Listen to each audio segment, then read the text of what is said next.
City Council regular meeting for September 27th. Recording in progress. All right. Guess I'll call the meeting to order again. I'll call to order the Portershire City Council regular meeting for September 27th. And just a reminder, make sure your microphones, the red lights are turned on and you're speaking directly into your microphones. And get Cindy Lucarelli attending remotely, so she'd appreciate being able to hear what you're saying, as well as other members of the public. And in the actions we're about to take, remind us of our guiding principles, which are we raising the bar? Are we honoring the past but not living in the past? Are we building connections with outside partners? And is the decision-making process positively impacting diversity, equity, and inclusion? Please join me in the Pledge of Allegiance. I pledge allegiance to the flag of the United States of America and to the republic for which it stands, one nation, under God, indivisible, with liberty and justice for all.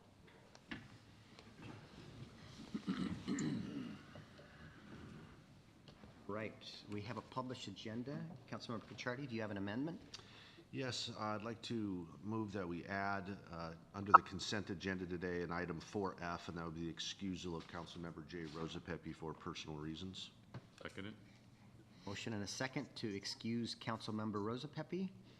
I'm sorry to interrupt. I just promoted Councilmember Rosapepe from the attendee to the panelist, so he should be here and available for the meeting. Comes. Okay. There Thank you are, you. Jay. We were just about to excuse you, so. The all right. motion maker would like to rescind the amendment of excusing Councilmember Rosapepe. All right. And the second agrees. All right. So we have everybody in attendance now, 2 remotely and 5 in person. And any other proposed amendments to this evening's agenda? Councilmember Clausen? Hearing none, I would move that we approve the agenda as published. Second. Motion by Councilmember Clausen, second by Councilmember Diener to approve the agenda as published. All in favor, please say aye. Aye. Aye. Any opposed? Hearing none, the agenda has been set for this evening. We're to our first citizen comment period, and it is for any item that's on this evening's agenda. We have a second citizen comment period also at the end of the meeting. So is there anyone wishing to address the City Council this evening? You can step to the microphone. You have 3 minutes to address the council and state your name for the record, please. Hi, I'm John Gish, and I own a property at 1013 Morton. We're talking again about the ADU amendment, and it got tabled from the last meeting, and I had a thought after I was here. We require, according to the rules now, I'm supposed to live in the property for 6 months a year. And I thought, if you have a 20-unit apartment complex, do you require the owner to live there for 6 months? And what's the difference? So hopefully, it sounded like it was going to pass the last time, but I just wanted to throw that out there because it makes a difference. I think I mentioned I'm putting this in a trust for my grandkids and great-grandkids to pay for college. And I've got a couple other rentals that I'm doing that with as well. So they probably won't be able to live here. So I want to make sure we get that dealt with. So thank you. And by the way, I appreciate the council. I've been on a city council before, and I know how much time it takes. So I appreciate you guys putting the time in to do this. Thanks. Thank you for your comment. Anyone else wishing to address the council? 3 minutes, and please. My name is Chris Hutchinson. I would like to comment regarding the project. If I'm not sure this is the correct time. It's on the agenda this evening. It is. If it's on the agenda tonight, it's the appropriate. If it's on the agenda this evening, this is the time to do it then. Yep. My humble opinion, I'm not sure it's the people's responsibility to foot the bill on that. It seems to me that those that would most benefit from it would be businesses. And I wonder that if it wouldn't be better that it be their obligation to improve the stretch along there as businesses move in, rather than the residents here.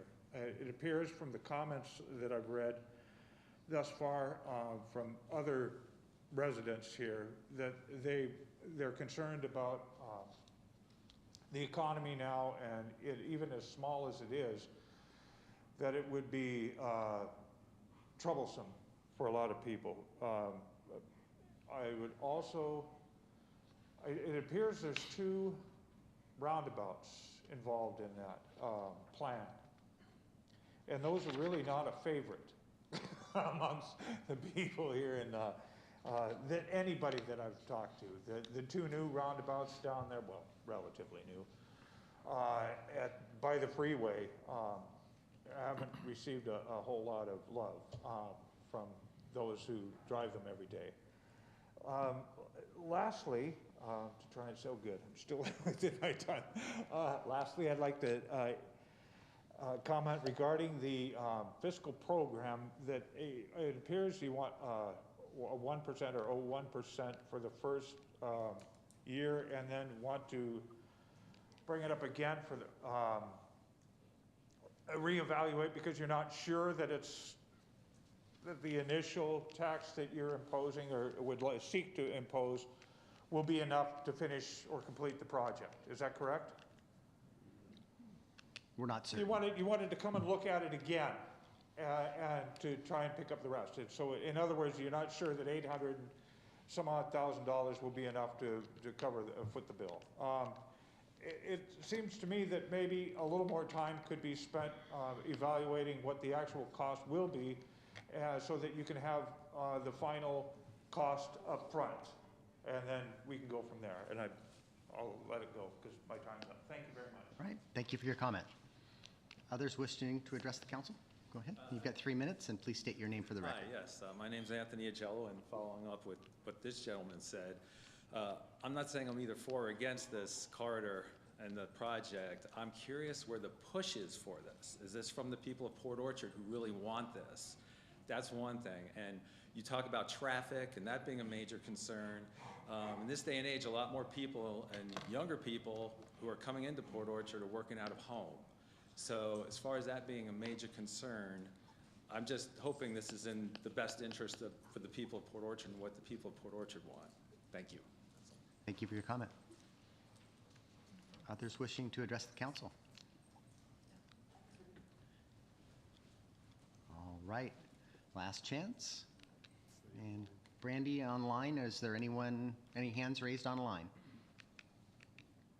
Not at this time. Right, I will close the first citizen comment period. We have a published consent agenda. Is there a motion to approve? May I make a motion to approve the consent agenda? Second. Motion by Councilmember Diener, second by Councilmember Cacciardi to approve the consent agenda as published. Any discussion of the consent items? Hearing none, all in favor, please say aye. Aye. Aye. Is there anyone opposed? Hearing none, the consent agenda passes unanimously. We don't have any presentations. We do have a public hearing, and this is Chris Hammer, our city engineer, is going to provide the information related to the public hearing related to Port Orchard Municipal Code 15.30 and 20.150.270 pertaining to storm water management. Chris, go ahead. Thank you, Mr. Mayor. Good evening, Council. This is item 6A, stormwater management. The City of Port Orchard is a permittee under the Washington State Department of Ecology for stormwater via the Phase 2 Municipal National Permit, Pollution Discharge and Elimination System Permit. The city's stormwater management program is the city's mechanism to implement the NPDES permit, thereby managing and controlling stormwater runoff so that it does not pollute downstream waters. The city regulates the contribution of non-stormwater discharge to the municipal separate stormwater sewer system, MS4, at POMC Chapter 1530. POMC Chapter 20.150 contains additional regulations to support those set out in POMC 15.30 for storm and surface water discharge, such as source control and the use of the best management practices by new development and redevelopment within the city under the authority of the Public Works Department. So that's what we're talking about is source control here. City staff proposes to amend Port Orchard Municipal Code 1530 and POMC 20.150.270 relating to stormwater management for compliance with current ecology standards under the NPDES permit. Although the city already has certain regulations in place that comply with many of the requirements of the NPDES permit, certain amendments are necessary to enhance the city's regulations pertaining to the provisions of the permit related to inspection and enforcement. The city has an inventory of publicly and privately owned sites that have the potential to generate pollutants and would be responsible for holding routine inspections of these sites and maintaining records of findings from those inspections. The proposed amendments are consistent with the surface water management maintenance management programs required under the terms of the NPDES permit. Recommendation, staff recommends opening and holding a public hearing. Thank you, Chris. Okay, we're going to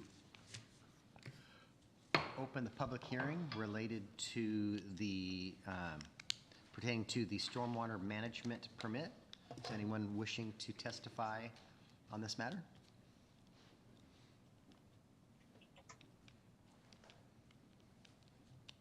And Brandy, is there anyone online that you see raising their hand wanting to testify on the stormwater public hearing?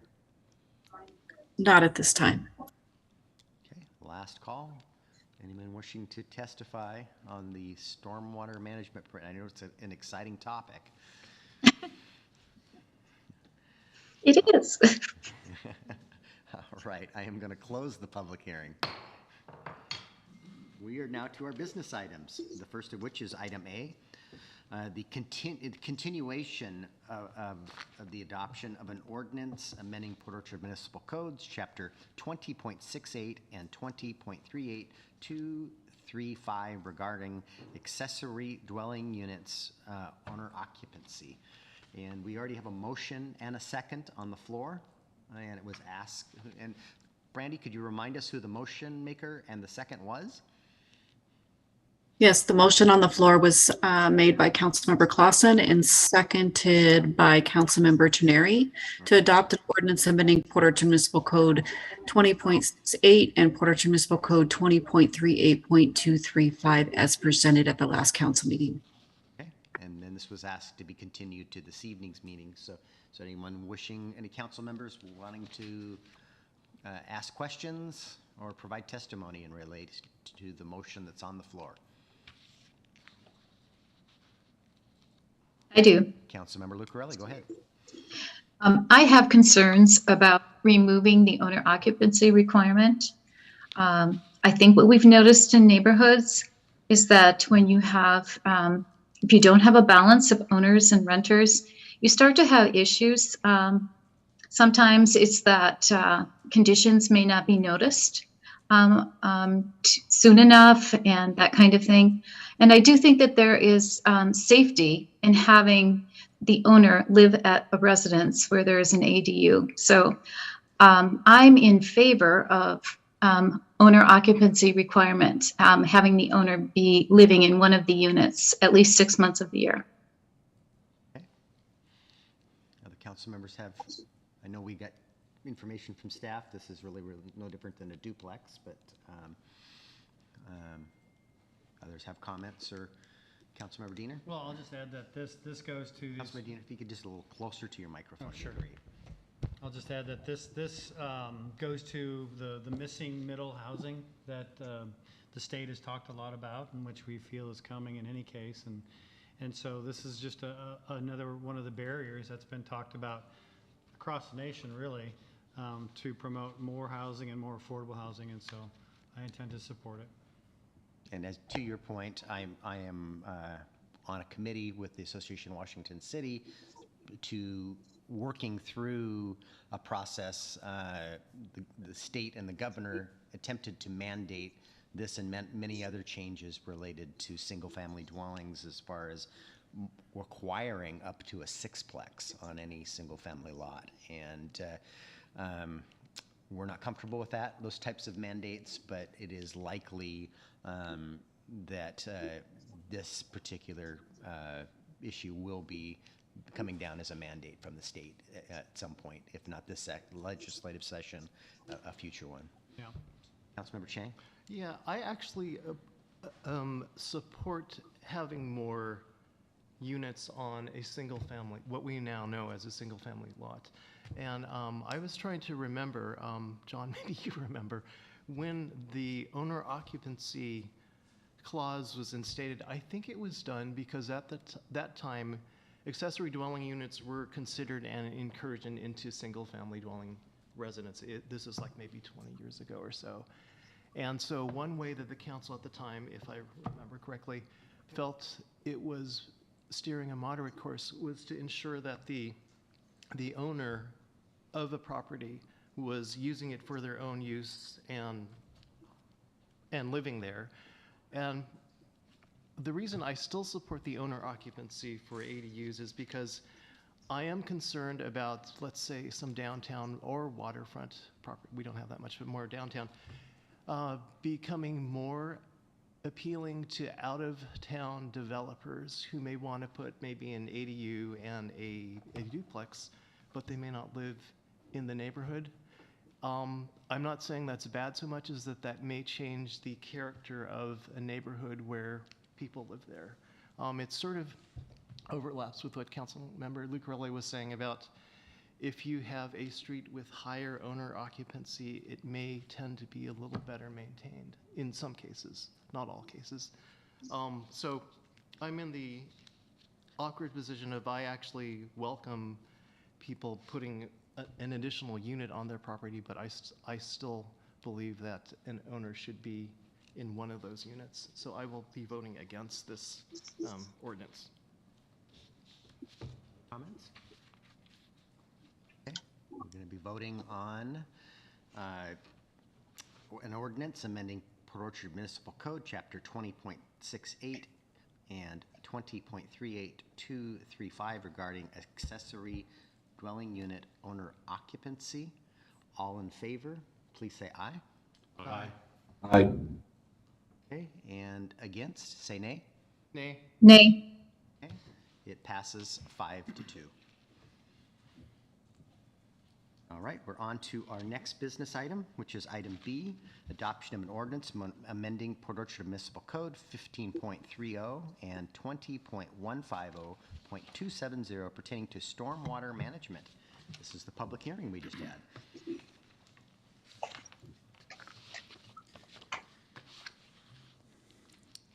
The city of Port Orchard is a permittee under the Washington State Department of Ecology for stormwater via the Phase 2 Municipal National Pollution Discharge Elimination System NPDES permit. The city stormwater management program is the city's mechanism for implementing the NPDES permit, thereby managing and controlling stormwater runoff so that it does not pollute downstream waters. The city regulates the contribution of non-stormwater discharges to the Municipal Separate Storm System, MS4, at POMC Chapter 15.30. POMC Chapter 20.150 contains additional regulations to supplement those set out in 15.30 for storm and surface water discharge, such as source control and the use of best management practices. By new development and redevelopment within the city under the authority of the Public Works Department.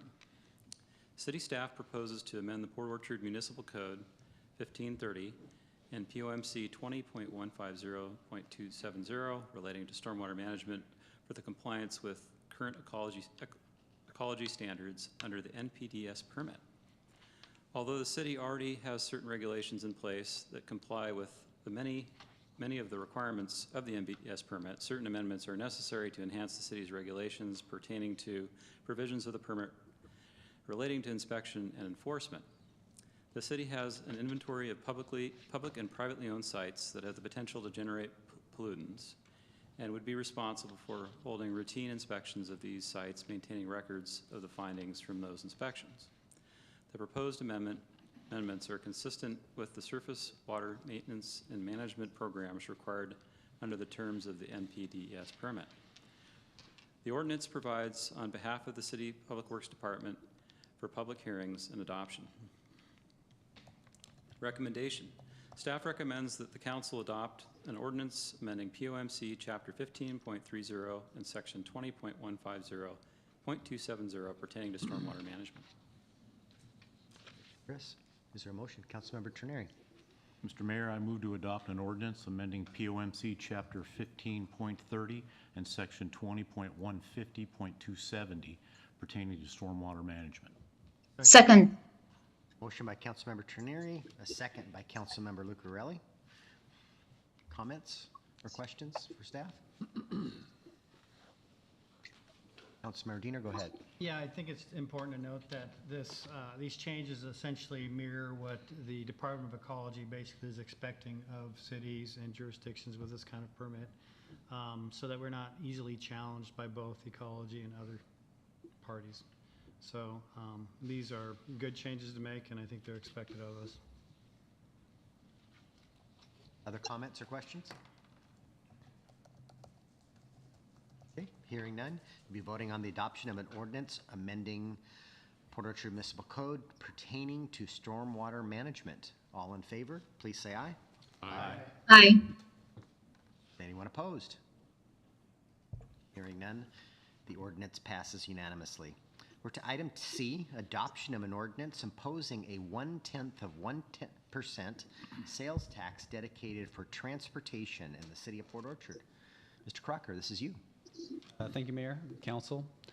We have been discussing this TBD sales tax measure for almost a year now with in-depth analysis and discussion. So the proposed ordinance before you would impose a 0.1% sales tax dedicated to transportation in the city of Port Orchard. After careful discussion and analysis and community outreach, the staff recommend that the council impose the 0.1% dedicated for transportation. Is there a motion?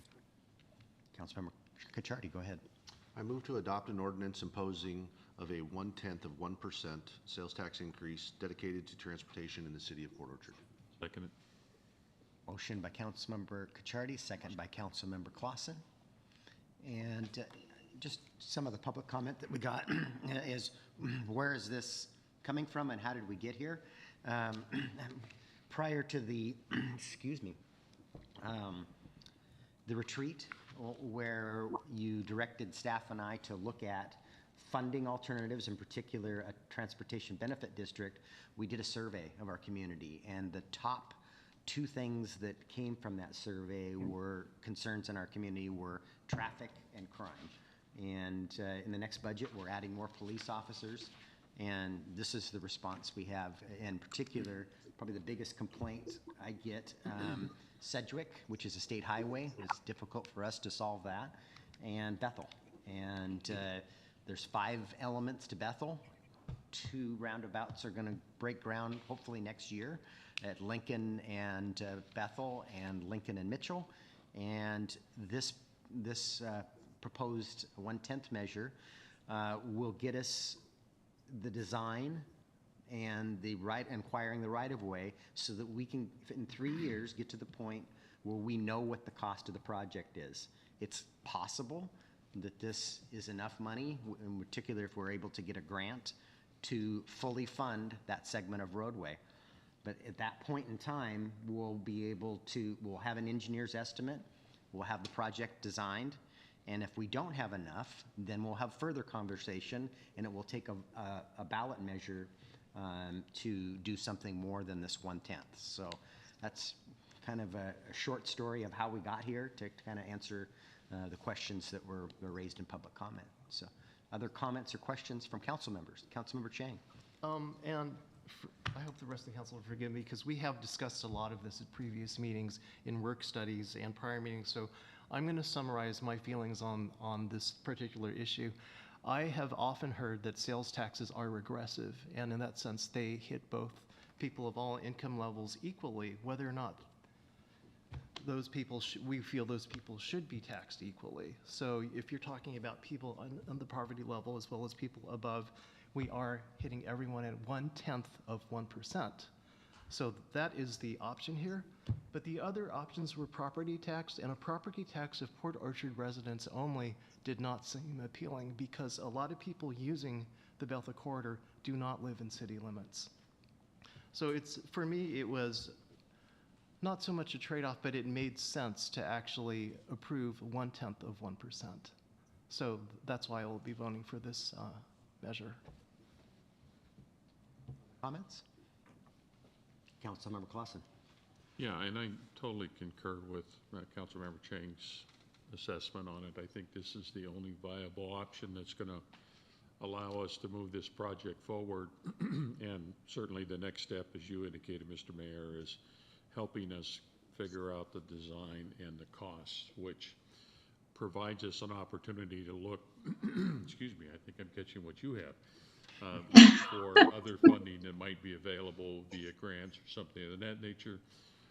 But at least it gives us the necessary numbers that we need to be able to move this project forward. And then I would just add that, you know, we're pushing on the state to try to make improvements to Sedgwick and Bethel, which is their intersection, and hopefully we can get that moving forward, as well as the others that we're working towards with the state to improve the on and off ramps at Highway 16 and Sedgwick.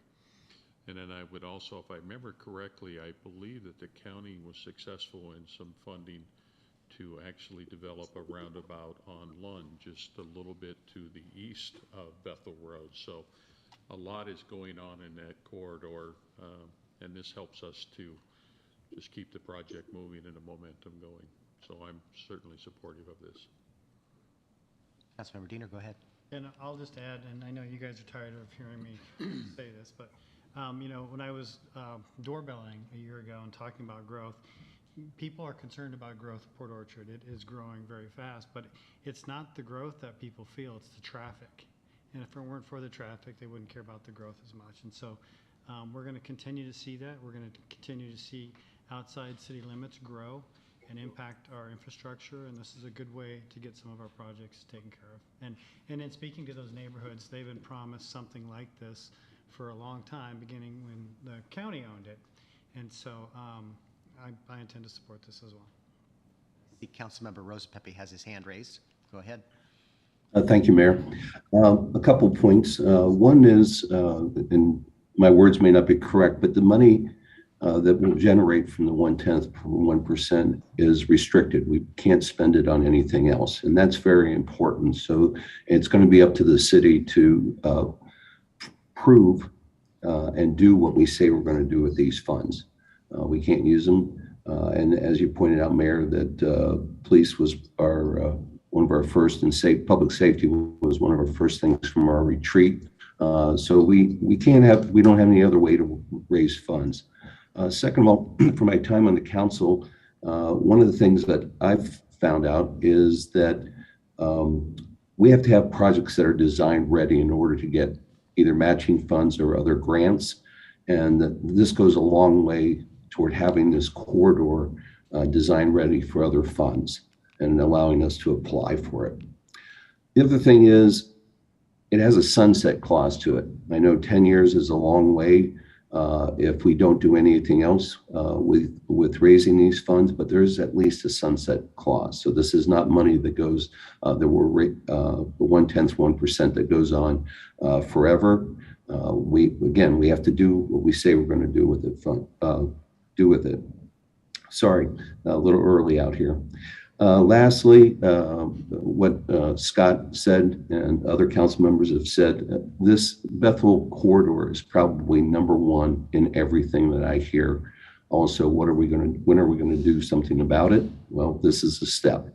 And lastly, I'm going to strongly support this measure because I think it takes us a step forward with the infrastructure to address the growth that Port Orchard is getting. Thank you.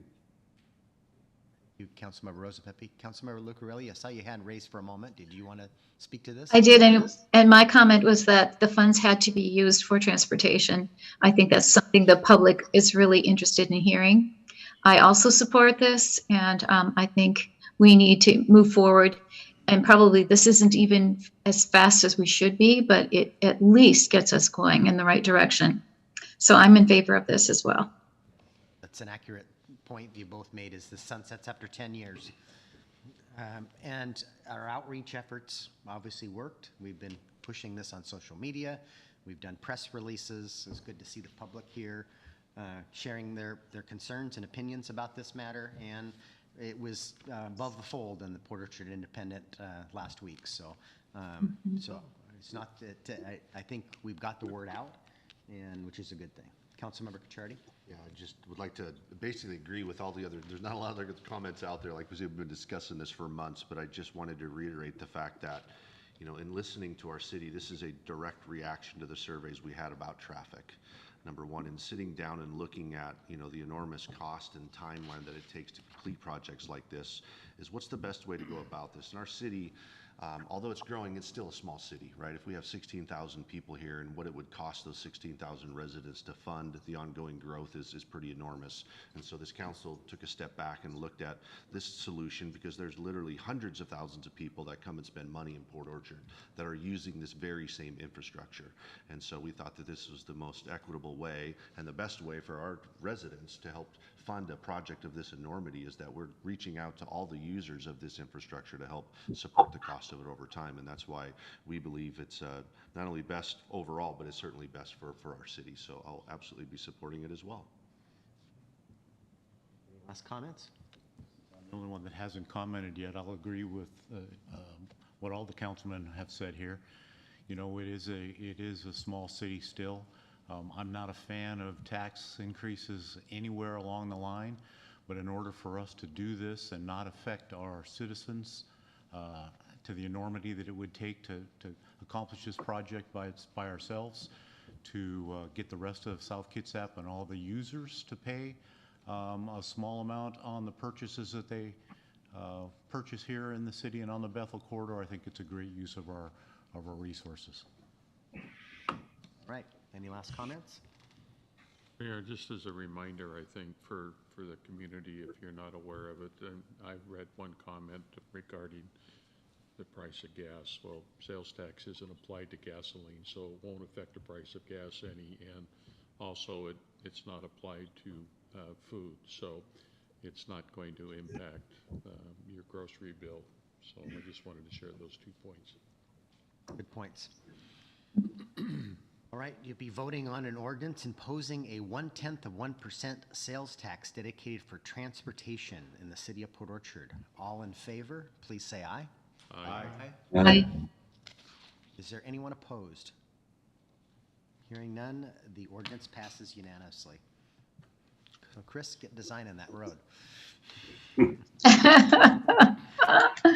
All right, we're on to item D, which is the second reading and adoption of an ordinance amending Port Orchard Municipal Codes, section 13.04.010, by increasing water rates. And this is you this evening? Yep. Okay. Chris Hammer with Public Works, related to water rates. On March 23rd, 2021, the city of Port Orchard approved contract number 038-21 with Katie Ikes and Associates to prepare the 2021 utility financial program, including analysis of the city's water rates. The purpose of the analysis was to develop a financial plan and 6-year rate outlook for funding utility operations, debt repayment, and capital improvements, with the output being the impact on rates to complete the identified water programs. The proposed rate amendments were discussed at several public meetings, including a PowerPoint presentation of the proposed 2023 water rates presentation by Assistant Finance Manager Rebecca Zick at a regular council meeting on August 9th, 2022. This ordinance amends POMC section 13.04.10 to implement the proposed rate increase for water rates. Staff recommends adoption of the ordinance amending POMC 13.04.010 effective January 1st, 2023. Councilmember Clausen. Mayor, Oh, go ahead, Councilmember Lucarelli. It's just tough to see I you move, over there. I know it is. I move to adopt an ordinance amending POMC 13.04.010 effective January 1st, 2023. Second. Motion by Second. Councilmember Lucarelli and a second by Councilmember Clausen. I think it's important to, this is another body of work that we've been working on for most of 2022, and numerous, work studies, public hearing, and in a nutshell, we've got the growth paying for growth through our capital facilities charges, but the existing deficiencies in our system that need to be paid for by our ratepayers. And the base rate, what our citizens are going to see is a $2 a month increase to the base rate, which is $4 per billing cycle. But more importantly, as we all saw when we went through this exercise, is we're completely revamping our water structure. And Lower gave the great examples for Sally the Saver and Average Allen and Wally the Waster. And so we're going to a consumption model like all the other cities in our peers on the peninsula. And we were the only city not utilizing that. So the citizen that saves water, or even an average user, and definitely one that saves water, is going to pay less. And someone that, even with the $2 increase to the base rate, and that citizen who uses an enormous amount of water is going to pay more. And water's expensive, drilling wells is expensive, and we need to do more to conserve water so we don't have to build more infrastructure. So that's a short story on how we got to this point on this one also. Other comments or questions? Councilmember Rosa Pepe, I see your hand raised. Yeah, Mayor, thank you. I just wanted to reiterate what you just so eloquently said, and that was that this is actually changing to a consumption model. And we're raising the basic rate by $2. There are people that are going to see their rates go down, as you mentioned, and I think this is an excellent move on the city's part, and I fully support this. Councilmember Lucarelli, I see your hand raised. Yes, I just want to also comment and say that hats off to Katie Isaacson and Associates for the hard work that they put forward in this. We went through quite a few iterations trying to make this equitable, and I think that this is a wonderful solution, and I think that the citizens will be quite pleased with this, even though it is an increase. There will be people, like Jay was saying, that will actually see a lowered bill. So for it being an increase, this is the very best way we could handle it, I think. I'm pleased. Yes, and we do want to acknowledge our consultant, but our crack finance staff actually probably put the most time in on this particular issue, and the presentations and the examples that they provide us to educate us and the public on, on what this is going to look like. So thank you, Noah, and to you and your staff. Councilmember Cacciardi. Yeah, just another little summary is, these issues aren't necessarily fun or popular, but we're required to address these. We have to make sure that we have the revenue to support this type of system. It's required of us. It's not just something that we voluntarily do. And so I think it was great that this council took the time and the staff to take the time to take a massive dive into this. We went through 10 separate models trying to get this right, what's best for our community. And so a ton of energy was put into it, vetted 10 different models, and I think this is great, especially from the opportunity for conserving this precious resource. There's now an opportunity for people to have a financial gain by actually conserving, whereas before, there was not equity with that old system, and you had people that were paying far more per gallon than others were. And so this kind of, I think, levels the playing field for everyone, and actually encourages and rewards conservation. So I just commend everybody for their work over the last, again, probably been 9 months now. So it was great to be able to take a deep of a dive that we did. Councilmember Clausen. Yeah, I would start out by also echoing our thanks to both the consultant as well as our own staff and the excellent PowerPoints that explained the system that we are presented here tonight. I think the other thing, just for the public's general knowledge, we talked about a few minutes ago with the 1/10 of 1% on sales tax and its restricted use. I don't know that everyone understands that when you're dealing with the utilities, whether it's a water utility or a sewer utility, those are individual funds, and talk about restricted use. The revenue that is generated from this rate change, if any, will go strictly to that utility. It can't be used to fund a police officer. It can't be used to fund another code enforcement person. It can only be used in the utility for which it is rated for. So I think that's another piece that the public may not understand, but I think it's an important component. Good point. Councilmember Chang? I just wanted to reiterate in different words that the former model was one that pushed certainty, as we say, because we knew that we were bringing in enough to, as Sean was talking about, balancing the budget. But now we went from certainty to equity. And I think what's really good about that is that we are encouraging people to conserve. There wasn't much of a incentive prior.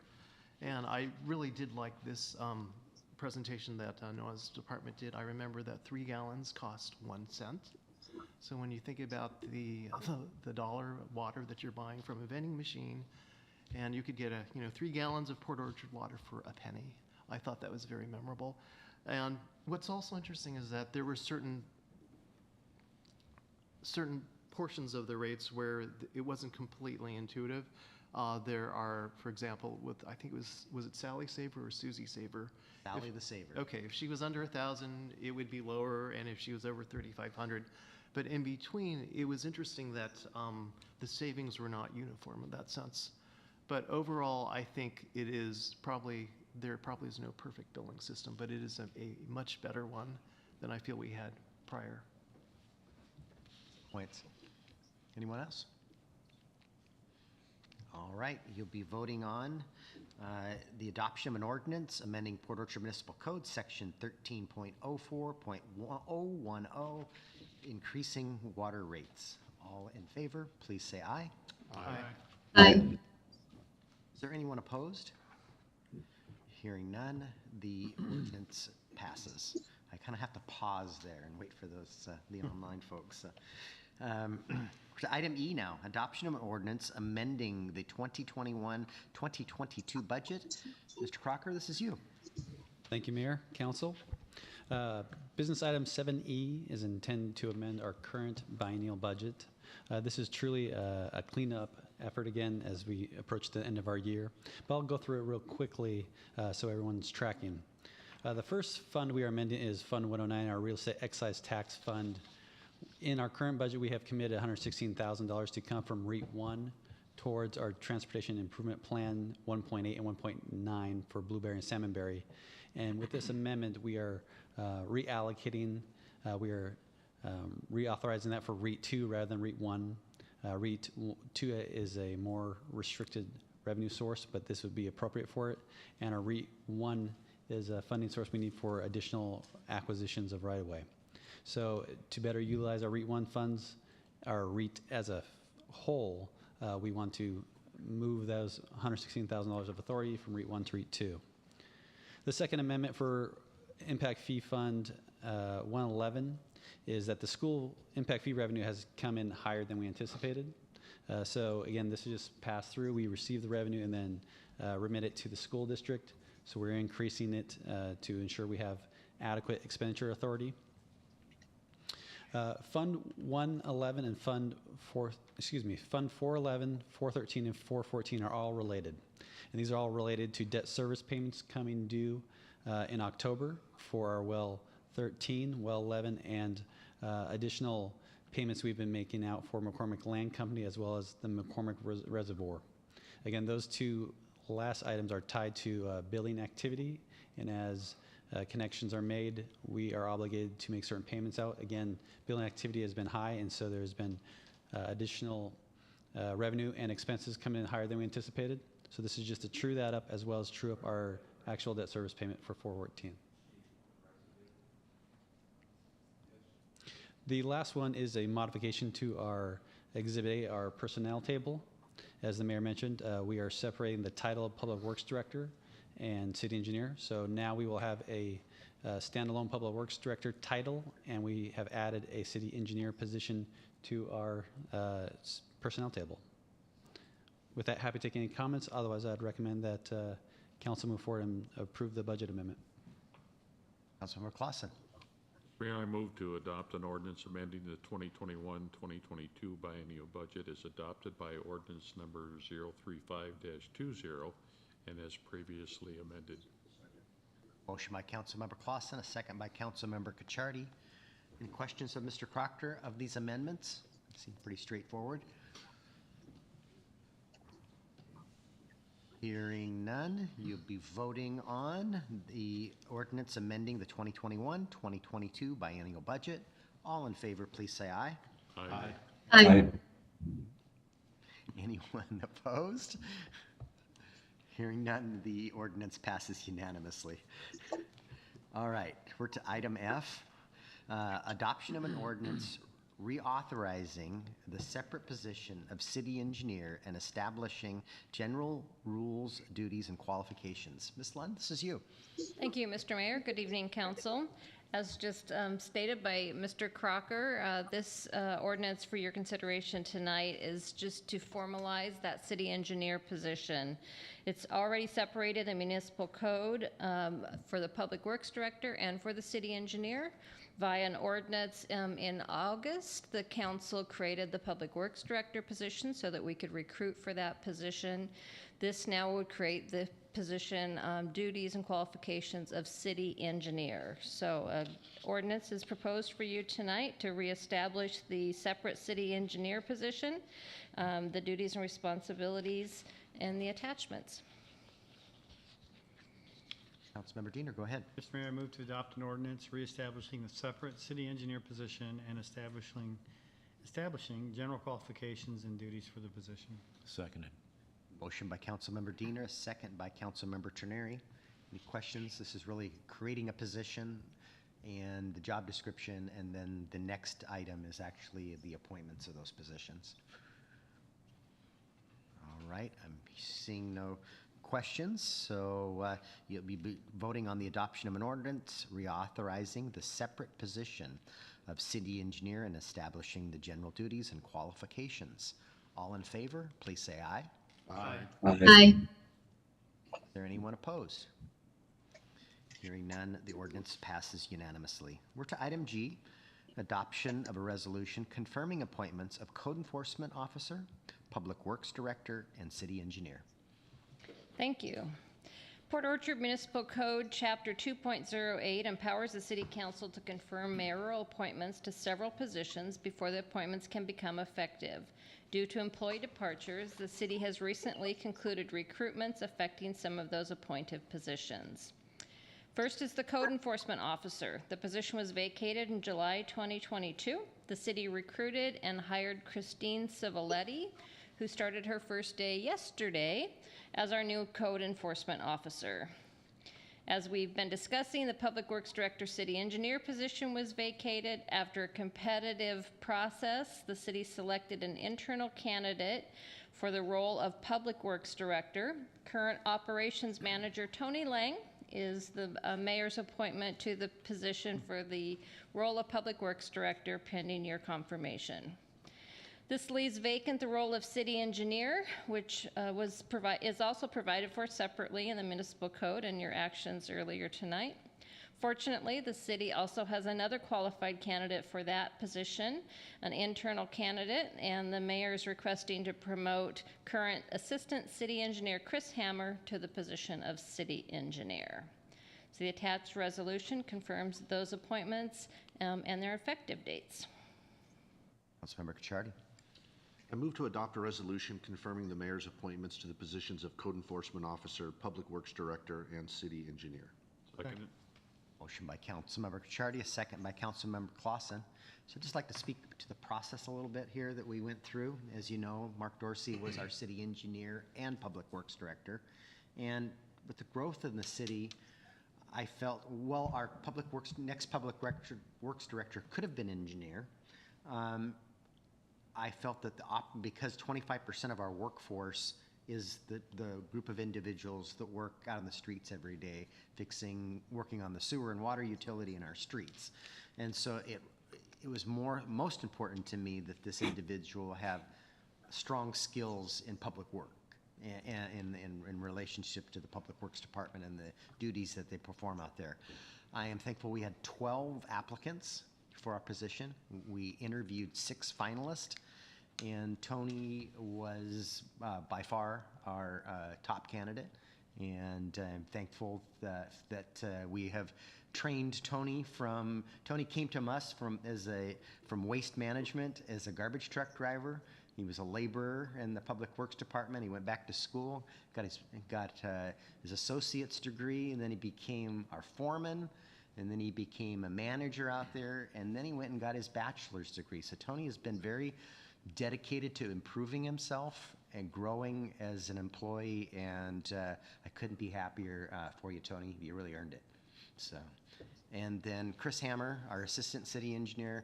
I'm thankful that we have Chris on our staff, and that we have somebody with his qualifications to step in and be our next city engineer.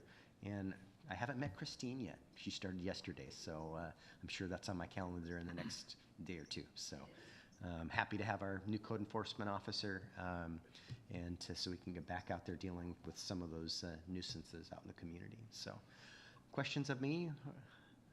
Any window on the code enforcement officer's background and maybe where they've come from? She's coming from California. I know that. Debbie, go ahead. Yeah, I met with her today. I want to say she said 16 years in code enforcement, a couple different locations in California. She was actually managed code enforcement officers most recently, and some family situations brought her to Port Orchard. She's super excited to be here. She's a dog lover, so I think she's going to be a great fit for you. Nice, thank you. Sorry, I haven't met her yet, so she started yesterday.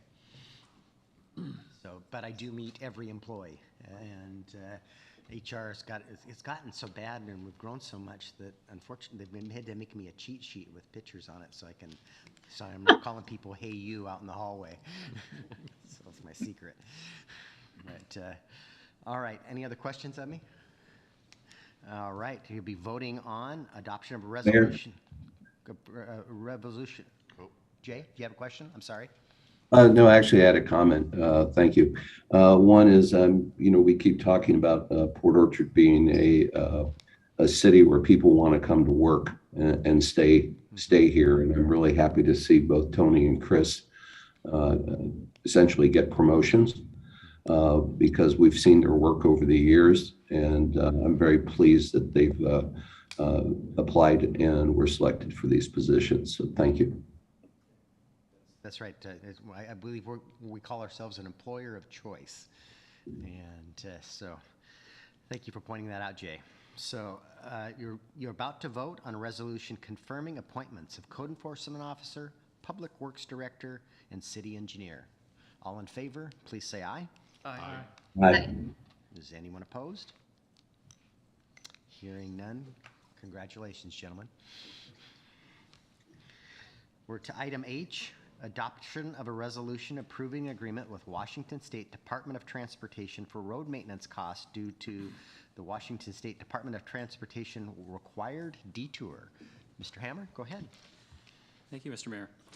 On August 31st, 2021, the Washington State Department of Transportation notified the city of its plan to construct a roundabout at the Bethel Bay Maple intersection situated on State Route 166 and located within the city limits.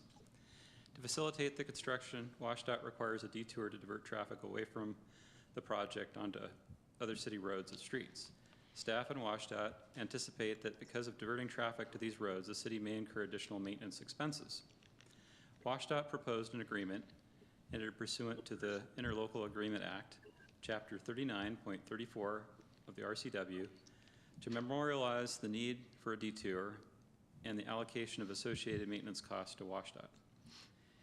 In accordance with the agreement, prior to beginning the WashDOT road reconstruction project, the city and WashDOT will conduct a joint inspection to determine the condition of the impacted roads or streets.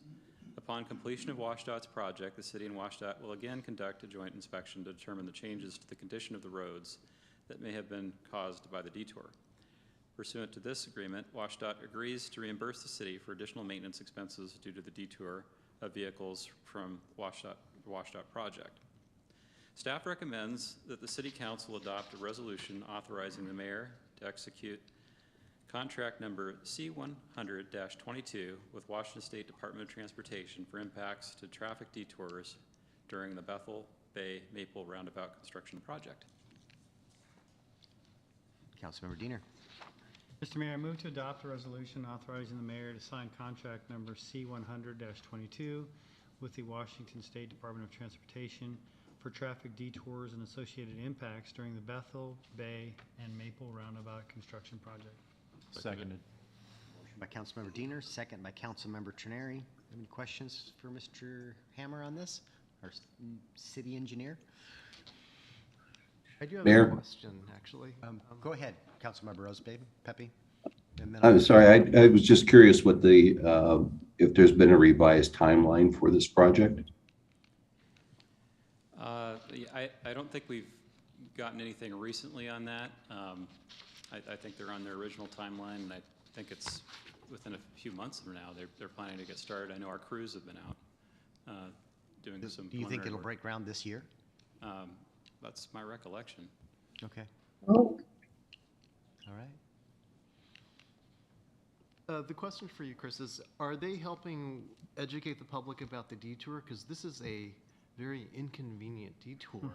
People are going like almost miles out of their way to conduct their normal business. Right, so we go down Lund and out to Tremont and around that direction, bypassing the downtown waterfront area. My understanding that most of the detour is going to, or at least for most of the time, the detour will be oriented towards larger vehicles. So it's not going to be all the traffic that goes on the street.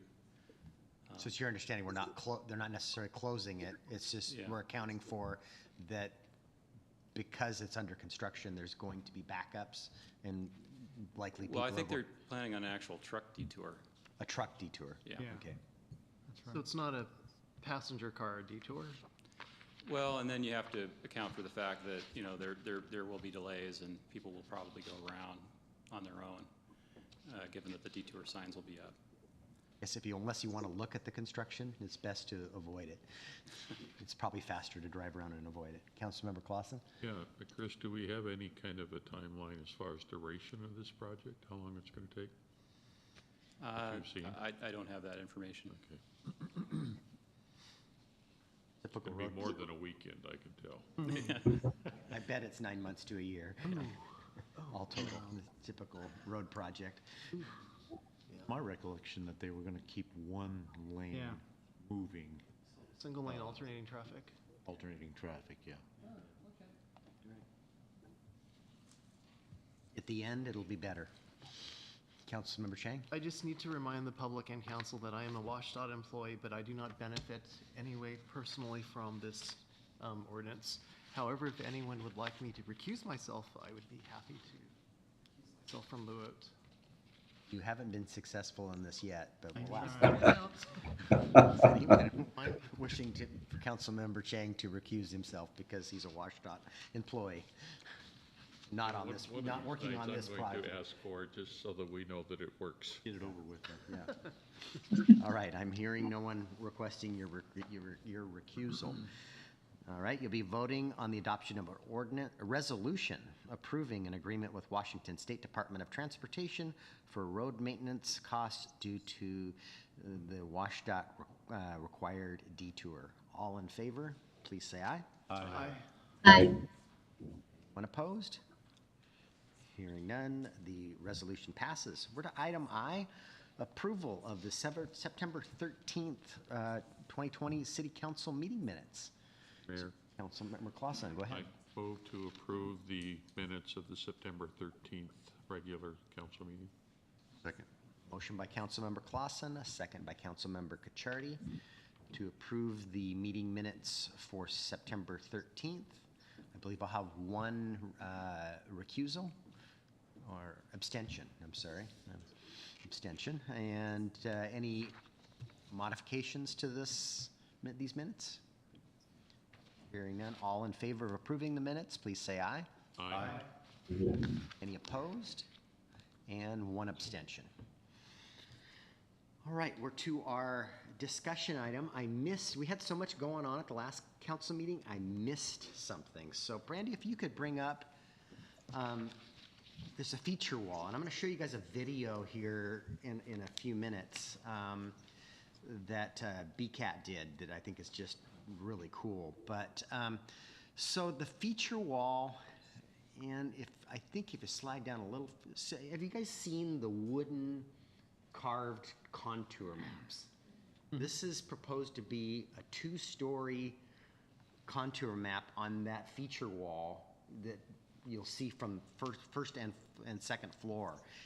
And I know these are kind of crude concepts, but it's envisioned as being it's an image of Sinclair Inlet and the land masses around it. And with the changing of light, and you'll hear Dean Kelly talk about this in this video, it will change from day to night. And how they're going to do that, I have no idea. But I just wanted to, this is where we're traveling in this. I think it's a really, really cool concept and an idea. At first, some of the stuff that they brought to us was really abstract, and it was supposed to represent Sinclair Inlet. And I live here, and I looked at it and went, that doesn't look like Sinclair to me. So I've kind of reined the design into something that's less abstract. I think we've all seen examples of this on a smaller scale, and I think it's a really creative idea, and it we're gonna have land features and other things as we develop this. So I just wanted some feedback from you guys, and I don't want, if any, so there's an idea, this is coming from the video, what that will look like, and it'll look much better than this, actually. This is just a rough representation. Okay, thoughts, any concerns? Because design's expensive, so I didn't want to travel this path if you guys, so now we're going to start developing this, what it'll really look like. So, okay. I like it. I've always liked those kinds of contour. Okay. The next thing we need to talk about, if you could scroll down a little farther, in the images, so on the right side there, you can see how this is the sound dampening ceiling treatment, and I believe it's fabric, and what this does is from an acoustical standpoint prevents echoing, and we liked this particular sail concept, but what we learned was fire code was going to make us put twice as many sprinkler heads above and below this particular application. So we've pivoted, and if Randy, if you could slide down farther, I think there's here's what the other version is. So that the fabric goes vertical, so that the water, in the event of a fire, the water travels through it. And so it's just when we watch the video, you'll see the sail type effect. But I think this looks just as good to me. I didn't have any concerns with it, but it's a change from what you've seen previously, and I wanted to share that with you. Was there a third thing, Brandy? I'm going to talk about, the video, just before I get to the video. Lastly, and Nick gets back tomorrow, and this is kind of his project. We're going to have a meeting of our group, and today we don't have to have street light. We just wanted ideas and concepts for the street lights, because likely by the time we go to construction on this 4 years from now, the street lights we pick today might not exist, when we're going to probably have to pick something else anyway. But we have learned that even our pathway, and because the Orchard Street Plaza is right-of-way, it's possible to have WashDOT actually maintain those also, which is desirable to the Public Works team. So we're evaluating light fixtures that, so we're going to bring, there's more to come on that. I know you guys picked some stuff, but we really, if we can, want to live within the light fixtures that PSC will maintain for us. So it kind of narrows the number of choices that we have. But, and we've also determined that we can have tubing within the light fixture too for the hanging baskets for watering, so which is, I think, a feature we'd definitely like to have on Bay Street as we move forward. So Brandy, if you could play that. So this is a feature that was done by Bremerton Area Cable TV. They interviewed Dean Kelly and I here a couple of weeks ago, and this aired last Thursday on BCAT. And I'm happy to share it with you, but I thought like to play. It's 15 minutes, but it's really good, and it's about our community center. And So just confirming you can see the image? we can see we can see the council meeting, but I've not seen the video yet. Okay, I thought so. I just had to stop the share and reshare, so double check. Okay, can you see it now? There we go. Thank you. Okay. Now let me know if you cannot hear it. Where's the play button? We're going to try this. I might have to send you the link. I just got to find the play button. There we go. Welcome to Engaging Kitsap, a new positive local forum where we bring engaging people, ideas, and organizations into our BCAT studio. Port Orchard Mayor Rob Lutanzu and Dean Kelly, Principal Architect with Rice Fergus Miller, are here to talk about the exciting Port Orchard Community Event Center project. Currently in the design phase, the center will provide a central gathering place and multi-purpose facility in downtown Port Orchard that will house the city's Kitsap Library branch and a variety of event spaces. Welcome to Engaging Kitsap. Thank you. It's great to be here. So, Mayor, where in Port Orchard will this event center be built? Well, the city has already purchased the current Kitsap Bank site on Bay Street on the waterfront next to the marina. And so the Orchard Avenue Plaza is adjacent to that. Tell us about it. It's an exciting space where you have a place for gathering, outdoor events, seating. We're going to have a permanent home for our farmers market, access to the waterfront and the shoreline to be when we conduct the shoreline restorations, and an opportunity for food trucks to provide food and amenities to events that happen in this space. Now that we know a little bit about where and what, can you give us some background about what the purpose and the activities and inputs you received about needs? Yeah.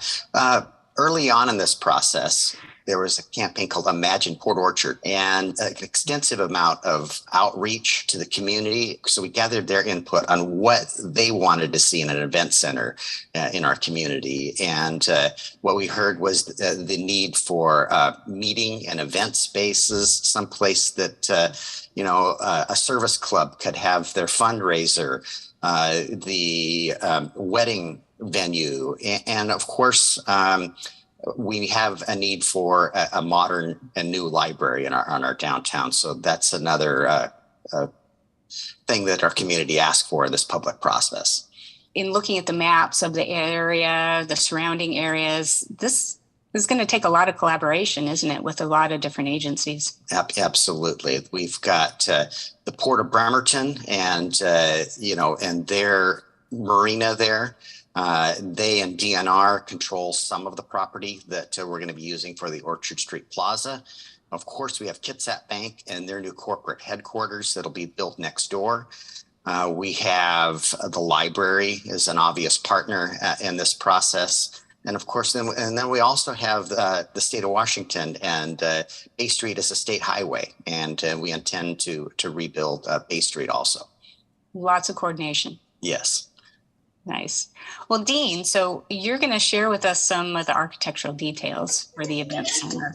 And I'd like you to introduce us to the rediscovery design theme and how it plays out architecturally. Sure. Thank you, Colleen. Our main concept with discovery and rediscovery was all about creating connections back to the waterfront. The waterfront and the shoreline in downtown Port Orchard is a shared part of our cultural heritage. And for so many decades, it's really been largely inaccessible. We've had surface parking lots, private businesses. So we really see this as an opportunity for the community to connect back to that waterfront And that's what all this idea about rediscovery and discovery is. In terms of discovery, finding ways to see new views, new vantage points, new ways to access and get close to the water. There'll be elements of the history of the area sprinkled throughout this. And in terms of rediscovery, we hope that as people experience this space, they'll find new things that they didn't know about, and you may uncover different details each time that you visit the space. Just like nature is nuanced and changes over time, that's also a big part of what we want to accomplish with this building. So when we start to look at some of the renderings and the walkthrough, you'll start to see some elements where things shift either throughout the course of the day and as it transitions into night. And then really kind of central to that was being flexible so that we could accommodate a large group of different users within the space. Sounds really innovative. It's been a really fun project and a great thing to be working on. So let's transition to talking a little bit about the interior. I know there's been a lot of effort placed on making sure that the space can accommodate a variety of activities for all different ages. Mm-hmm. Yeah, absolutely. You know, we want to create enough variety of spaces so that there's a spot for kind of everyone in the community and the different needs, but also make sure that we make those spaces kind of designed to accommodate those different uses. So for instance, within the library space, we have dedicated areas for the teens and for the kids, as well as kind of an adult reading room. When we get up into the event space, we have very flexible area where we can host, as the mayor mentioned, events like a wedding or a conference. The space can be open and very large, or it can be subdivided into smaller meeting spaces. And then we have a series of kind of smaller rooms that could accommodate like a smaller meeting, say in the 6 to 12 person range. And all of this kind of all opens out onto a big expansive deck that'll offer views of the waterfront. So really kind of trying to create a space that is for the community and can host kind of all these different groups and users who we hope to see in the Community Event Center. So what you're seeing right now, this is the main entry to the Community Event Center from the Orchard Street Plaza. So up above, you'll notice the big Port Orchard. You know, that was part of the outreach efforts to come up with that name. And one of the things that really worked out is we have the word orchard kind of right along the Orchard Street Plaza. And then you see the big stairs that take you up to the second story deck right there off of the main entry. As we work our way over to this second view, a little bit about the transformation that we kind of talked about, changing its character from day to night. You can see from the Bay Street side, the illuminated community logo there. So in addition to the Port Orchard, on the one side we have, which obviously was really central to the character of this building. You'll also notice below that we have a little bit, as the mayor mentioned, it's primarily a space for the library and also for the community events, but we do have a little retail space that you can see there on the bottom corner to help activate Bay Street with some other uses. We also have lots of opportunity for public art and for viewing. So we want to have some fun with that. You know, as I mentioned, kind of trying to tell the story of the history of this place. We could see inlays in the pavement, in the paving patterns and materials that actually form the plaza. It could be kind of a reference to the historical shoreline. There could be little icons or things set into that landscape that kind of talk about things like the mosquito fleet or other key elements of the history. And then kind of walking through the rest of the exterior of the building, this view shows you what it would look like standing up on the second story deck. This is really an extension of the waterfront trail, and we're really excited about the opportunity here for people to kind of see the waterfront from a new angle, this new vantage point. And again, it'll really support lots of events. And then as we work our way down to the Bay Street side, this is the teen portal that we're looking at right now. The teen portal, again, will kind of flow right from the interior where the library space has their teen programming to this exterior space. You'll see this green glass wall trying to interject a little bit of kind of color and fun to this area, but to create an immersive experience where the teens can really feel a sense of ownership in there. You'll see kind of that color both in the floor and also that glass enclosure. But really a space that kind of can spill out and activate that the sidewalk there on Bay Street. And then as we work our way back to the waterfront side, this is the kids area and an extension of the interior of the library space where there could be story time, different fun activities. And this opens up to kind of the bigger waterfront trail that you see in the rest of this image and the event space kind of right in the middle. So now that we've kind of walked through the outside, I want to take your viewers on a quick walkthrough to kind of show some of the key areas of the interior of the space. Yes, please do. All right, so starting right here, this is again the Orchard Street Plaza. And again, that idea of transformation from day to night, you can see kind of some of the shadows starting to appear from the Port Orchard. And now we're kind of walking into the main entry. There's the stairway, the big monumental stair that'll take you up to the second floor decks, and that'll be open to the public anytime when the center is open. And now let's pause here at the main entry for just a moment. This is a really key space, kind of your first impression when you walk into the event center. We have this feature over here on the right that really connects the first floor to the second, and again, kind of another large stair that would take you from this kind of entry lobby up to the second floor. One other thing that I want to mention here while we're looking at this view, you're kind of seeing into the library space, is we wanted to have a really natural and neutral material palette with lots of wood, kind of honoring the timber heritage of this place, but then to have a little bit of fun. So you'll see a little bit of these pops of color kind of in distinct areas. So let's keep moving this along. So now we're kind of walking into this atrium space, and this space is really exciting. I'm really excited about how this space has the potential to connect the ground floor of the library area up to the event space. We're going to take a look at this feature wall, and let's pause here for just a moment. Again, this is kind of this flex zone, talking about accommodating different users and different types of groups in the space. We could see community events happening kind of in this area, as well as kind of different varieties of programming that the library can provide. But really this connection from could you take your phone call outside? second floor. And what you're seeing right here in the middle of this image is something that I'm really excited about, this feature wall. This is kind of a representation of the Sinclair Inlet. You can kind of start to see a little bit of parts and pieces of the water and the land. But there'll also be this idea of kind of some of that history that'll come into play here. And we're still working on exactly what that will be. But this is kind of a really key showpiece to the project. So let's get the walkthrough going. And again, that idea of this skylight up above kind of casting a shadow so that this wall that's the feature will kind of change throughout the day. I think it'd be really exciting if you come here one time and it looks one way, and then the next time you come, it's quite different. So now we're going to kind of take another look. Again, that idea of connection, connecting to the waterfront. We have these large windows that provide views both from Bay Street and out to the waterfront. And now we're walking over to a space here for the adults. So this is the adult reading room. And you can see here, if we pause for just a brief moment, lots of kind of cozy atmosphere in there with the built-in shelving. We've framed some views with the seat walls that kind of will allow kind of unique vantage points out to the waterfront and across the way towards Bremerton. Just kind of really an elevated experience that'll be distinct from both kind of the kids and the teens and kind of the general libraries. I love that. Count me in. I'll be reading in there. Yeah, I kind of want to nestle in there with like a nice cup of coffee and get a good book out. So now we're back in the lobby, and I want to take everyone upstairs. So we're gonna take a step here up the main stairway. So this is kind of taking you from kind of that lower level up into the main community event space.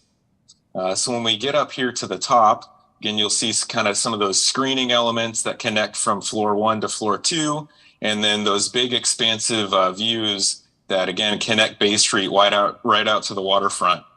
So this is that atrium kind of flex space from shown up on the second floor. And this is an area that can host a whole range of events. And let's pause here really quick.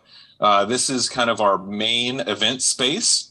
So kind of a flexible ballroom, if you will. This is showing the bigger space kind of wide open. It can also be subdivided into 2 smaller spaces. So this kind of becomes your banquet room to host big events and things of that nature. And again, kind of those big windows providing the views right out to the waterfront. We can kind of keep going here, and we'll see a little bit more of this atrium space, and then of course that deck. All these spaces up on this second floor open up to the deck. And then to accommodate, again, a wide variety of users, this corridor will take you in, and these are kind of some more smaller meeting spaces. So these could be kind of a small, 6 to 12 person meeting. We have 3 or 4 of these spaces, as well as some more private kind of phone booth areas for a phone call or things like that. And again, as we kind of walk down this corridor, you're seeing mostly a neutral palette, but some interjection of color and energy. And then lastly here, this is a flexible co-working space. We see this as a technology area where people could come together, a little different feel than some of the other more general spaces throughout the building. And we're just really excited about the potential and opportunities that this building provides, and looking forward to seeing the community really make use of it. Thank you for that walkthrough. But I got to ask you, what's your favorite detail of the building? The aspect of discovery, and the idea that there will be kind of bigger things that'll kind of jump out at you right when you visit the event center on your first visit, but that there will be these little elements that as you spend more time, as you maybe explore and kind of go on that sense of discovery, there'll be little nuggets of the history of the story of kind of the Port Orchard community that you'll be able to uncover. So that idea is really one of my favorite parts of the project, is that you could come to the center 10 times, and on your 10th time, you might find something that you had never seen before. Wonderful. Well, so Mayor, this is a huge project, and all of us in South Kitsap are really excited about how this will impact the whole community. You've talked about this project as a catalyst for Port Orchard. So tell us what you mean by that, and share a little bit about how this ties in with the rest of plans for downtown. Absolutely. The creating an active gathering place with our new library and this event center will absolutely be a catalyst and a draw to downtown. You couple that with the shoreline restoration we're planning to do, the access to the water, the expansion of our pedestrian path. This public investment should actually create private investment for the types of projects that we're wanting to see. Mixed use projects that have ground floor retail and housing elements in them, I think is what we're wanting to see in the master planning for downtown Port Orchard. So this is, the Kitsap Bank headquarters and this community center, I think, are just the start of many exciting things we're going to see in the future. Yes, and a lot of impacts for Bay Street. Yes, absolutely. Currently, winter months when we've got heavy rains and high tides, this area downtown already floods. And we know with sea level rise, it's likely to get worse. And so as a result of that, it would be irresponsible to build these buildings at current grades. So we're taking that into consideration. We've received a federal grant for design and most of the construction to completely rebuild Bay Street, raise it 1.5 feet, new sidewalks, landscaping, and just to, it's the front porch to what we're building here at the community center and the other planned developments. So we need to make sure that the street is representative of what the other exciting things that we're doing. Excellent. Thanks for explaining that. This is a pretty elaborate long-term project, which brings me to the last question, which is what's the timeline for completion, I guess, and when would we be seeing groundbreaking? Well, we will see the first groundbreaking, I would say, after the first of the year. There's a sewer lift station that's going to be underneath it's currently actually in Orchard Street and what will become the Orchard Street Plaza. So that project breaks ground next year. I know it's not the most exciting piece of this, but it's critical infrastructure. The Banks project should follow shortly thereafter that. They have to build their building before we can tear their building down and start our community event center. So they will, I would hope, late next year, early 2024, break ground on their project. Once they complete their project, it should, there's a number of projects that all should happen about the same time together. The event center, the Orchard Street Plaza, the shoreline restoration and Bay Street, all, coming together about 4 years from now, I believe. Well, that's so exciting. Thank you both for sharing this project with us. We can't wait to see it become a reality. And viewers can learn more about the Port Orchard Community Event Center and sign up for email updates on the project at the City of Port Orchard's website. And thank you, viewers, for joining us for Engaging Kitsap, a positive local forum where we bring engaging people, ideas, and organizations into our VCAT studio. Thank you, Brandy.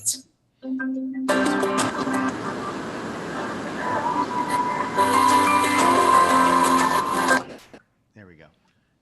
I think it was important to share that with the community. I think it's a fabulous piece they did, and it really highlighted the exciting things we've got going on. Councilmember Diener? So it brought a couple of questions to my mind. So when we talk about the collaboration of space and shoreline access, and I was thinking about this weekend as I was out in the water, how are we making sure that there's access by kayakers and people that use the water in that sense? Will there be a way for them to? There isn't an opportunity. There's not an opportunity? No, because the original shoreline is dang near to Bay Street. There's just, even at low tide, we're going to carve the shorelines back. We're going to soften the shoreline, but there is no beach. We won't see a beach when we're done. So I know early on, in the Imagine Port Orchard stuff, we thought that there was an opportunity there, and we could look someday at a pier or something, access that way, but it's just what we're doing already is so expensive. We had to, make some decisions on what we could afford to do and what we couldn't afford to do. Right, and maybe there's an opportunity there with the port to look at something next to their facility. And we do have a boat launch right around the corner where people can launch their kayaks, and exactly. I do quite frequently myself. And then the other thing I heard was art, and I'm very excited to be a part of art selection. And so first thing we've done is we've reached out. We would really like the Suquamish tribe to be a part of this, and we've reached out to them. So that's where we're as far as public art out in that plaza. We'd like something in that realm, and we'll see where that goes. What will the council's role be in art selection? We haven't even awarded. So you've awarded the public facilities district is funding the design of the building. You just funded the shoreline restoration. We haven't awarded a contract yet for the Orchard Street Plaza. That it will likely happen sometime next year, and then that'll begin a process that I can't even define today because we don't have a contract awarded or anybody on board to do that. We know that we have funding for Bay Street for the design, but it's tied up in a federal appropriation that the federal government has to pass a budget. So I know in our budget process, we're having to actually, because we want to fund that work and get his team working on that, but we can't build that into our budget until we get the award letter, which is subject. So right now we're showing it as general fund dollars funding this, but it'll likely be at a budget amendment as soon as we, right after we pass the budget to change that to the federal money. John? You raise an interesting point in that that's a state highway. Correct. And I would assume that the state DOT is going to be involved in that improvement, that the city is the recipient of federal dollars that's to fix their road. It's our project. They don't want it. They're not doing anything with it. So we have their blessing to go ahead and make modifications to their highway. Yes. Interesting. And we've got the KRCC award, Kitsap Regional Coordinating Council, the federal dollars, $2.2 million. And we're estimating about 1.8 million in local money will need to be contributed to finish that project and all the amenities related to it. So, but that will be in not this biennial budget, but hopefully the next biennial budget is when we're going to start, be under construction and need to fund that. But we're trying to pinpoint all of those costs and where they're at in a timeline and start to put dollars aside for those. Is our goal. So, all right. Anything else? Jay, Cindy? It's exciting. It is, and lots more to come. All right. Let's see here. Where'd my agenda go? All right. We're council committees. We have. Got my glasses here.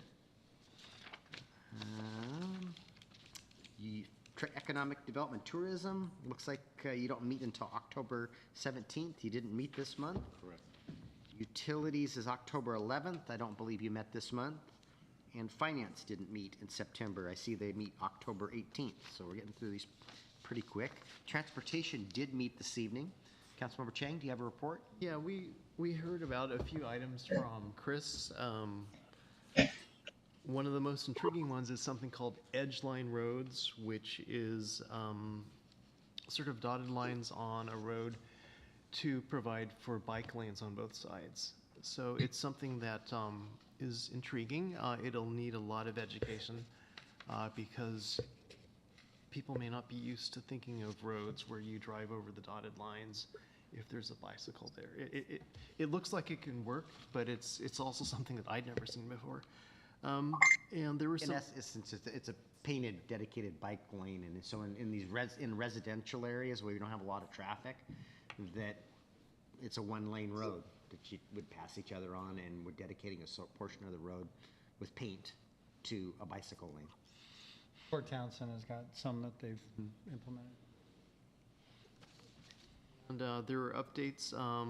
The light at Bethel and Lund could be tweaked to permit better flow. Same with the lights at Lowe's. Apparently the lights at Lowe's have only been synced through at peak hours, so the backups have occurred at other times, and it sounded like all they need to do is sync them up all the time. But apparently that's not as easy as it sounds. I was actually joking with Chris that I thought that he should have an app that would let him do it, but that's not how it works. And finally, we got an update on Lippert. Most of the sidewalks are in, and it's aiming for completion next month. Wonderful. Okay. Thank you for your report.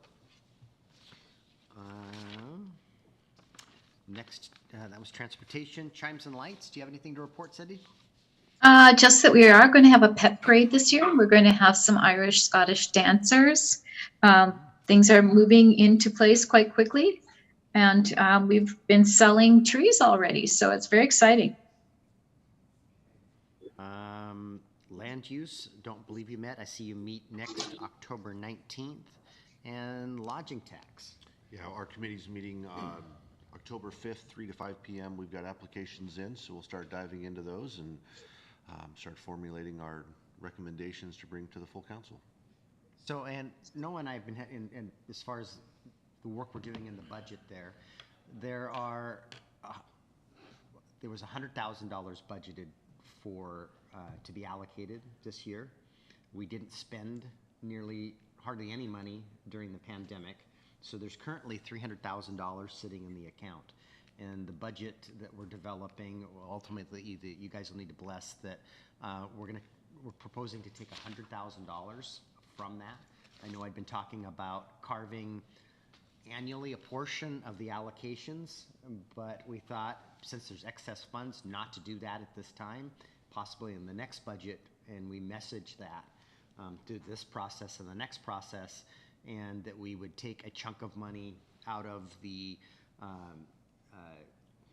reserves, basically, because we didn't spend it all due to the pandemic. So what you'll be seeing in the budget is $100,000 set aside for operation of the future community center, so that we have some because the day we open that up, we're going to have expenses, but we're not going to be booked out a year solid for events in that space and have much in the way of revenue.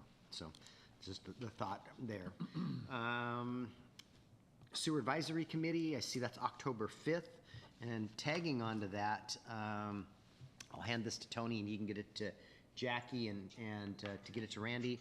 The sewer plant received another outstanding performance award for 2021 from the Washington State Department of Ecology. So I've got a nice letter and I've got a nice plaque, and it'd be nice if that was presented at the next SAC meeting to our partners over there at West Sound Utility. I think that's it for council committees. And next is the mayor's report, and it'll be brief since you watched a video. Chief was going to be here tonight to talk about derelict boats. Well, they've been working that in earnest. I hope you've noticed that there's far fewer boats out in Sinclair Inlet right now. And on Saturday, we seized 5 boats. We've got to hold them for 30 days, and then we will destroy those boats. 7 more boats left the area after we seized 5 boats, and there's a couple remain that we're continuing to work and issue citations to. So, but very different landscape out there in Sinclair, and I just want to commend our police officers for the hard work that they've put into addressing that. They have to seize one of these boats. We have to document every day for, I think it's a month, that it hasn't moved. So it's very labor intensive for us to be able to take these steps, but it's very necessary. And you saw, the 15 plus boats that were out there, and it was just unacceptable. Cities on Tap. Many of you have registered for next Monday night. Looking forward to seeing you down at Peninsula Beverage for that AWC event. And I think all of you got the City Vision magazine.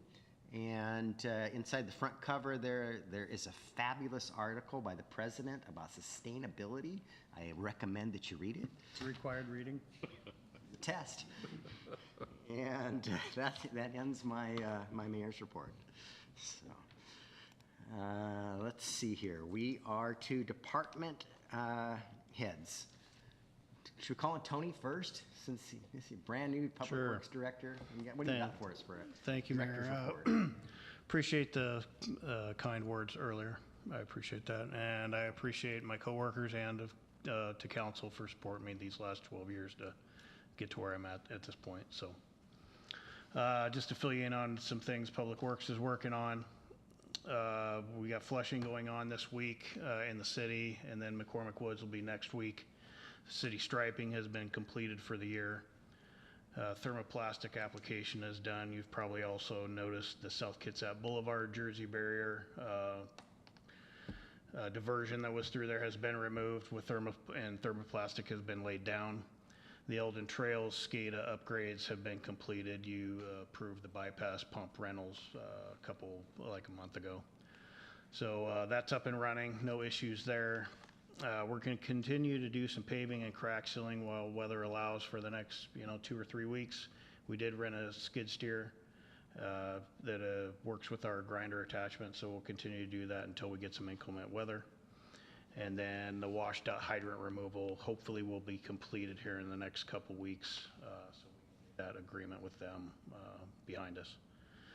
I have had a couple good conversations with Chris, the city engineer, and Jackie as well, sort of some topics moving forward. So we've started the process of, the past public works director leaving, so. Thank you for your report, Tony. Noah, do you have anything to share besides the budget? I just can give a heads up on the budget. You can expect the mayor's budget to be out October 1st, so this Saturday. So we are frantically working to get that ready for you in your review. And then after that, we'll set up a meeting to start meeting with the council and kind of review the mayor's budget and what departments have requested and all the great things of our new 23-24 budget coming out. In line with the mayor's excellent article on sustainability, I did want to report that we have begun the work on asset management planning. Last week, the management team with our new public works director, city engineer, other key stakeholders in our GIS system, as well as public works crew management, met with our consultants to actually talk about what asset management is and what asset planning is. And what's important, the key takeaway I took was that asset management is not a software. It's a program, it's a plan, it's something that we have to build into the culture of this organization. So that's exciting as it talks about sustainability and how we grow as an organization, focusing our investments on our infrastructure for streets, sewer, water, and storm, and how we're actually developing a program and a team and a plan with a strategic vision that aligns with the council's policy and goals. So it was a long week, actually. We did a lot of workshops to get as much data about our current practices, what current data we have available. So you'll hear more about this as we continue to work with consultants and develop what is the vision, what is the policy of the city, and how that informs our strategic asset management plan, which is really how we organize our resources, our human resources, to best address our deficiencies in our infrastructure. And a part of that is defining a level of service at each of our enterprises, either our streets, water, sewer. What is it that we find acceptable at a certain cost for providing that level of service to our citizens? So it's a great body of work, and I really appreciate we have a consultant helping us work through this planning, thinking process. And at the conclusion of this, and you'll see this in the budget, we're hoping in 2024 then to go for a software product, a tool to help us manage our plan.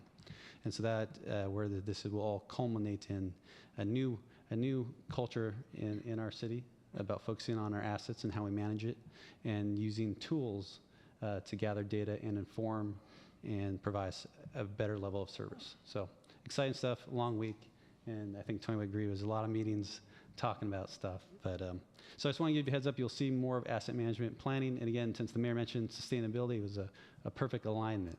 So thank you. Thank you, Noah. Mr. Fisk, I know Nick is probably at the airport right now, coming back from Europe, and we're eager to see him back in the office, probably no more than you are. But do you have anything to share at DCD? Well, at last council meeting, you asked an update on building permits. Oh, yeah. The activity there. And so we went back and ran numbers for the last 2 years. And it's interesting in that in the spring we saw quite a few permits issued, and it's kind of ramped up since then. And at the peak in August last year, we issued, or pardon me, August this year, last month, we issued 66 single-family permits, and I think that's probably attributable to the park impact fee taking effect in September. So there was a real rush on that. Since that time, we have not issued any single-family permits. But the trend for the submitted applications has been pretty consistent in an upward direction. However, this month, that number has dropped to 5. So currently, we have 12 single-family permits under review. We have 21 that are in process, going into the process, and then we have 15 that are sitting under the counter that are ready to be issued. So it's hard to tell because of that park impact fee, what the overall trend is, but there was Jim, certainly you a had rush. 60 in August. What's a typical month? We've been seeing about 24, So we saw 30. We saw 3 months worth of activity come in the door in 1 month, trying to get ahead of. Well, yeah, we saw them pulling the permits. Yeah. At that time to get away from that impact fee. Multifamily though, again, over the last 2 years, the number of units that have been submitted is 933. Currently under review, we have 596 units, and that's across 43 buildings. And so there's a lot of multifamily development out there. Certificates of occupancy have been issued. We issued 24 this month, 143 in March of 22. So it's pretty active still. Thank you for that update. Charlie, what you got? Good evening. I was able to meet with your new code enforcement officer today, and I look forward to working with her. She comes to you with a lot of experience and is excited to get to work on some of the big issues that we've been discussing. So just want to let you know. Debbie? Thank you. I have some good news to share, and at the risk of giving you numbers, I'm going to give you some numbers. So in July, we heard from our software vendor that does our online employment application process. And they produced some numbers. So they're public sector only, government only company, but they're nationwide. They put out a report to show that the number of job postings up across their entire book of business were up 45%. So job postings up 45%. However, the number of applicants was down 56%. So up by almost half, applicants down by more than half. So of course I had to look at our own numbers. So this was from July that we ran these numbers. As of mid-July, we had advertised almost as many positions in 2022 as we had done the entire year in 2021. And our applicant numbers are up by 36%. So after many, many years of doing this, and you ask ourselves why we are faring so well, and knock on wood, please, everybody, it goes back to what Mayor Patonsu said earlier tonight. We're working hard to become an employer of choice. I shared this with the management team, but I want to share it with you too, because good applicants will get online, they will watch these council meetings, they will review minutes and see what the issues are, and just the way that you treat each other, the way you treat staff when staff presents to you, that all reflects well on us being an employer of choice. So you make my job easy, so I thank you for that, because it does take the entire team working to the same direction. So I wanted to share that good news. Great. All right, we're to our second citizen comment period. We only have one member of the public, and she's shaking her head no. She's just listening. All right. So anybody online, Brandy, that wishing to provide testimony? Not at this time. All right, we don't. Yes, sir. Brandy have anything to share? Oh, Brandy, I'm sorry. Brandy's online. You're not here in person, Brandy. So do you have anything to share from the clerk's department? I don't, not at this time. Thank you, though. All right. Thank you, John, for pointing that out. And Chris, is anything from the engineering? You were at the podium most of the night. So. All right. Okay, thank you. All right. And so how about the good of the order? Anybody have anything for the good of the order? Jay, you weren't here, but I did it this time. All right. So with nothing for the good of the order, we will adjourn our meeting this evening. Good night, everyone.